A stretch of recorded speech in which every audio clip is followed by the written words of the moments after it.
కూటమి గెలుపును ఎవరు ఆపలేరు. పల్లా ఉక్కుకు ఆ గతి పట్టడానికి వైసీపీనే ప్రధాన కారణం.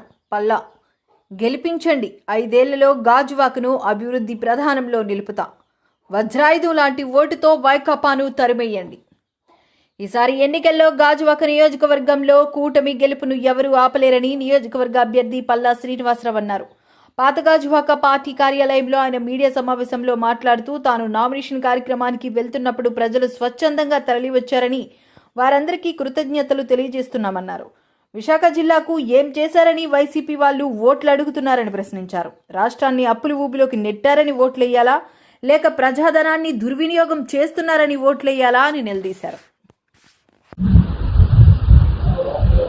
నిన్న జరిగినటువంటి నా నామినేషన్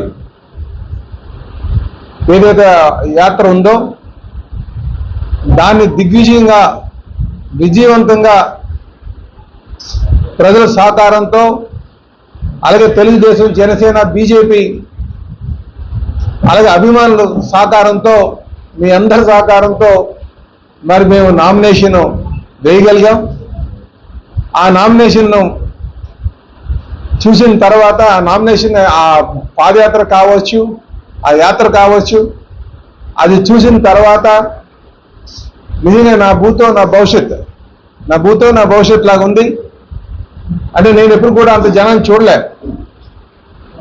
దాన్ని బట్టి నాకు అర్థమవుతుంది ఏంటంటే ప్రజలు మార్పు కోరుకుంటున్నారు. ఇటు విశాఖపట్నం గాజువాకలో కావచ్చు, విశాఖపట్నం పార్లమెంట్ కావచ్చు, అలాగే ఈ రాష్ట్రంలో కావచ్చు, రేపు ఖచ్చితంగా ఎన్డీఏ కూటమి, తెలుగుదేశం, జనసేన, బీజేపీ కూటమి అధికారంగా రాబోతుందని చెప్పేసి ఈ సందర్భంగా తెలియజేస్తాను. అందుకే మీ ద్వారా నేను గాజువాక పుర ప్రజలకు, తెలుగుదేశం, జనసేన, బీజేపీ నాయకులకు, అలాగే అభిమానులకు అందరికీ కూడా మీ ద్వారా నేను వారికి ధన్యవాదాలు తెలియజేసుకుంటున్నాను. నేను నా మీద భరోసాగా పెట్టి అంతమంది మరి స్వచ్ఛందంగా పాల్గొని సుమారు 3 గంటల పాటు ఆ మండు టెంట్లో మాతో పాటు అక్కడ నామినేషన్ ఫైలింగ్ కోసం వచ్చినందుకు వారందరికీ కూడా నేను పేరు పేరున ధన్యవాదాలు తెలియజేస్తున్నా. మరి సోదరులారా, ఈరోజు మళ్ళీ మీ ద్వారా నేను ప్రజానికాన్ని కోరుతున్నాను. గడిచిన 15 సంవత్సరాలుగా మేము ఎప్పటి నుంచో ఉన్నాం. చెప్పాలంటే మా నాన్నగారు 71, 72లో సర్పంచ్ అయ్యారు. అప్పటి నుంచి ఈ ప్రాంతంతో ఇక్కడ ఉన్నటువంటి ప్రజలతో మమేకమయ్యే ఉన్నాం. కుటుంబ పరంగా, కార్మిక లోకంతో ఉంటాం. కానీ నేను ప్రత్యేకంగా 2009 నుంచి మరి నియోజకవర్గంలోనే ఉంటే ఇక్కడ ఉన్నటువంటి సాధక బాధలు తెలుసుకొని మరి అప్పుడు నాకు 2014లో నాకు శాసనసభ్యుడిగా అవకాశం కల్పించారు. ఆ 5 సంవత్సరాలు 2014 నుంచి 2019 మధ్యన నేను అనేక సమస్యలు పరిష్కారం చేసేటువంటి పద్ధతి, నా యొక్క పద్ధతిని చూశారు. నేను అధికారం ఉన్నప్పుడు ఏ విధంగా సమస్యలు పరిష్కారం చేస్తానన్న దాని మీద పూర్తి అవగాహన ఉన్నటువంటి ప్రజలకు ఉంది. అలాగే అధికారం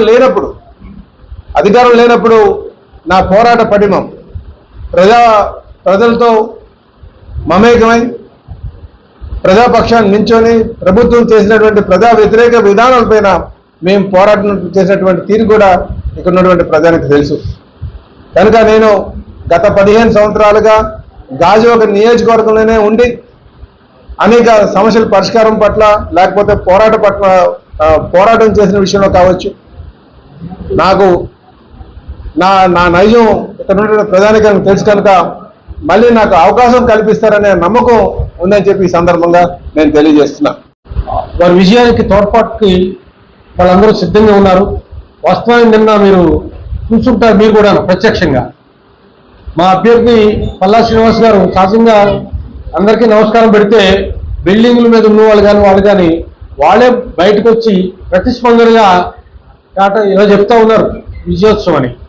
అంటే స్పందన ఉంది, మా కూటమిని ఆహ్వానిస్తున్నారు, అందుకని కూటమిని ఆహ్వానిస్తున్నారు, గెలుపుతూ ఉన్నారు.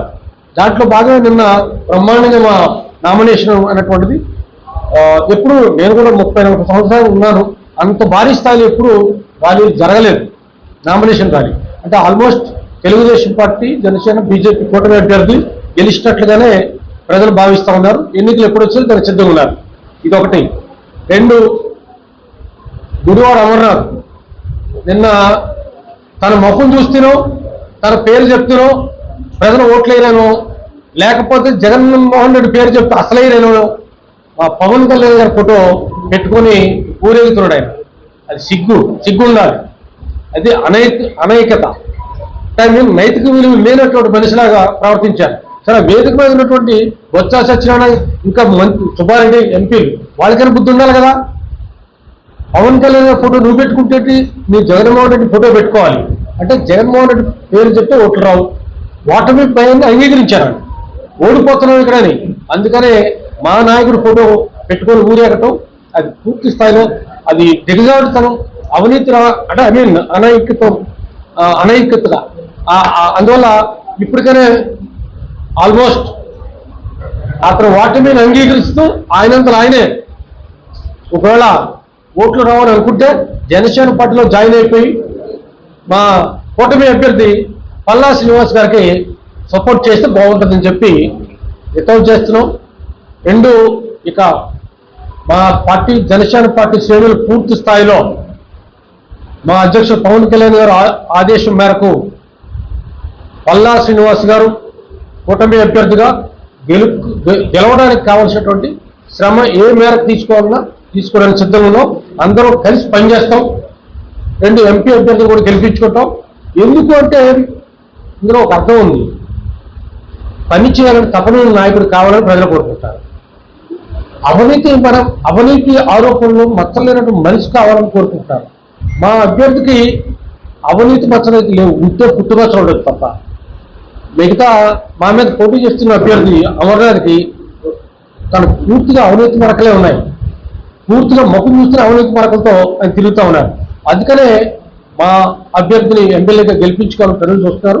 ఏదైతే నిన్న పల్లా శ్రీనివాసరావు గారి నామినేషన్ అయిందో ఎంతో అఖండ ప్రజలందరూ కూడా అఖండ స్వాగతాలు పలికి అన్ని వార్డుల నుంచి వచ్చి అందరూ కూడా అన్ని పార్టీల వాళ్ళు కూడా వచ్చి విజయం దిశగా అందరూ కూడా కలిసి వచ్చారు. వాళ్ళందరికీ అభినందనలు తెలియజేస్తాం. అలాగే భారతీయ జనతా పార్టీ ద్వారా కూడా మేము అన్ని వార్డుల్లో మిత్రపక్షాల అభ్యర్థి అయినటువంటి పల్లా శ్రీనివాసరావు గారి విజయం కోసం మేము కృషి చేస్తాం. మా జిల్లా అధ్యక్షులు అలాగే మా రాష్ట్ర అధ్యక్షులు పురంధేశ్వర్ గారి ఆదేశాల మేరకు పార్టీ అంతా కూడా అందరూ కూడా కలిసి పనిచేయడం సిద్ధంగా తెలియజేస్తూ, ముఖ్యంగా నిత్యావసర ధరలు అలాగే ఈ రాష్ట్ర ప్రభుత్వం 5 సంవత్సరాల్లో కూడా పూర్తిగా విఫలమైంది. ముఖ్యంగా పేదవాడు ఏదైతే కాయ కష్టం చేసిన తర్వాత సాయంత్రానికి సేద తీర్చుకోవడం కోసం మద్యం ఏదైతే సేవిస్తాడో ఆ మద్యం కూడా విలువైన మద్యం కూడా కాకుండా అమ్మఒడి పేరుతో ఇలా ఏదైతే ఈ కుడి చేతితో ఇస్తూ ఎడం చేతితో నాన్న బుడ్డి ద్వారా పేదవాడి కష్టం దోచుకునే పరిస్థితి. ముఖ్యంగా ప్రతి వాడికి కూడా రోజుకి 200 రూపాయలు చొప్పున, నెలకి 6,000, సంవత్సరానికి 72,000 రూపాయలు పేదవాడి నుంచి దోపిడీ చేసిన పరిస్థితి. పెన్షన్ 3,000 ఇవ్వచ్చు. ఈ విధంగా 13,000 ఇచ్చిన 15,000 కూడా 2,000 ఖర్చు చేసి 13,000 రూపాయలు ఇచ్చి ఈ విధంగా ప్రతి ఒక్కరి దగ్గర కూడా రాష్ట్రంలో 22,000 రూపాయలు సుమారు ప్రతి ఒక్కరి దగ్గర దోచుకునే పరిస్థితి. అలా డిజిటల్ ట్రాన్సాక్షన్ లేకుండా మద్యం మీద కూడా ఈ విధంగా చేసి అక్రమంగా అతి తక్కువ ధరలో 30 రూపాయలకి తయారయ్యే బాటిల్ మీద సుమారు 250 రూపాయలు కలెక్ట్ చేసి ఈరోజు రాష్ట్ర ప్రభుత్వం పేదవాడి యొక్క శ్రమను దోపిడీ చేసిన పరిస్థితి. అలాగే కిస్పోయిలు ఏదైతే తెలుగుదేశం ప్రభుత్వంలో పల్లా శ్రీనివాసరావు కేటాయించారో అవి మరలా వాళ్ళకి కేటాయించకుండా వాళ్ళ మంగళ సూత్రాలు తాకట్టు పెట్టి 25,000 రూపాయలు కట్టుకుంటే ఈ రోజు తిరిగి డీడీ ఇవ్వని పరిస్థితి. భారతీయ జనతా పార్టీ ద్వారా కూడా మేము మున్సిపల్ కమిషనర్ ధర్నా చేసాం. వారు ఆ 25,000 రూపాయలు కూడా సుమారు 5 సంవత్సరాల నుంచి కూడా వారికి ఇవ్వని పరిస్థితి. ఇటువంటి పరిస్థితుల్లో ప్రతిరోజు కూడా పేదవాడు 7 సార్లు కరెంటు ఛార్జీలు పెంచి నిత్యావసర ధరలు పెంచి ప్రతిరోజు కూడా ఎవడు కూడా క్షేమంగా లేని పరిస్థితి. ఇటువంటి ప్రభుత్వానికి కంపల్సరిగా పాల్గొనవలసిన పరిస్థితి ఉంది. ఆ దిశగా మేము భారతీయ జనతా పార్టీకి మిత్రపక్షాల అభ్యర్థులు పల్లా శ్రీనివాసరావు కోసం కృషి చేస్తామని చెప్పి తెలియజేస్తున్నాం.